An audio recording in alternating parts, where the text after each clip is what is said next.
Greetings, good people.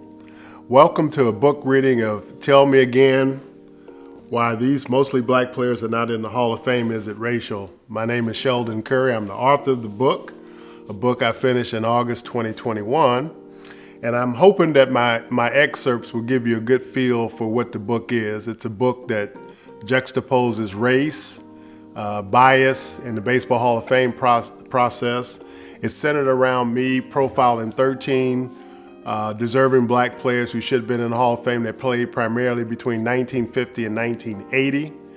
And I also profiled 15 Negro League players, and there was a dozen or so other topics that I dealt with. And one of the themes in the book was to ensure that people know that I believe that the Baseball Hall of Fame process, though not life and death, is a microcosm of American society, because when they fail to properly honor black folks, it's easier to demonize us and do the things that we've seen, unfortunately, throughout our history here. Before I get into the excerpts, the hard copy book is 1,831 pages. Then the book is available on Amazon.com in their e-reader Kindle library, so you can purchase it there for $29.99. You can also look at a sample. I will let you know at the end of the program about how to purchase limited copies of the hardcover book. So without further ado, I want to get started. And in the excerpts, I'm going to try to give a good cross-section of what the book will be about. This book is a lot about not only race and process and stats and comparative analysis, but it's so much more. And of course, I would be here all day if I tried to do excerpts from the entire book. But I'm hopefully to give you a good cross-section of what the book is about and kind of titillate you a little bit to want to hear more. And here we go. Another item to note: you will rarely see any references to breaking the color line or color barrier, or that an incident created a race riot or led to racial tension.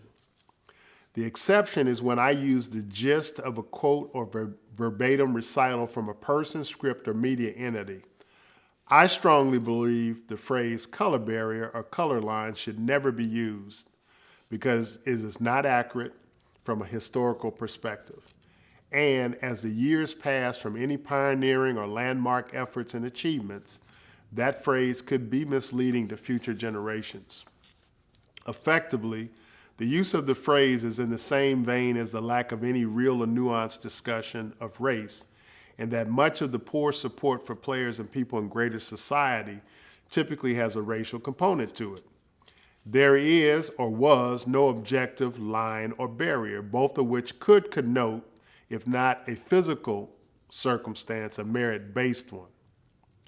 Problematically, those who may be uninitiated in the ways of the world could believe that racial exclusions were a merit-based circumstance. For instance, misconstruing all-white baseball to imply black players were not capable of playing Major League Baseball because they lacked the requisite skills.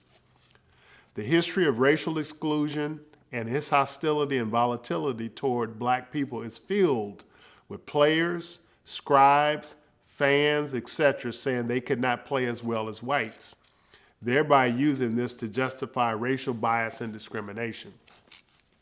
Effectively, in many circles, the exclusion of black people was typically proffered as being based solely on merit, hence serving as justification as opposed to the actual culprit, white racism. If society is to move forward in a positive and meaningful way, language in many arenas has to change. In the future, all accounts should speak clearly to black people being denied an opportunity to play because of racial discrimination and prejudice, frequently accompanied by threats and violence when they attempted to play. Saying breaking the color barrier sounds too much like breaking the 4-minute mile barrier. The latter is an objective feat fundamentally determined by the performance of the individual runner. The former has everything to do with the vile poison that has endured much too long and affected too many innocent, deserving, brilliant, and talented people. As for phrases like led to a race riot or racial tension, I overwhelmingly maintain this has been intentionally mislabeled by the press and others to minimize blatant, illegal attacks on black people. With rare exception for most of this nation's history, most incidents leading to so-called race riots or that supposedly enhance racial tension have been assaults on black people. Let me elucidate further. I hold that the misrepresentations are largely intentional because the evidence is overwhelming that black people were routinely assaulted by white mobs, and those responsible for the carnage were rarely, if ever, brought to justice nor held accountable, particularly prior to the 1960s. Typically, when black people attempted to defend themselves against these mobs, at best they were effectively characterized as being equal combatants in the so-called race riots, if not starting them at worst. All of these incidents, and there were many, should be called what they were: illegal and immoral assaults on black people, nothing less. A little more on this later.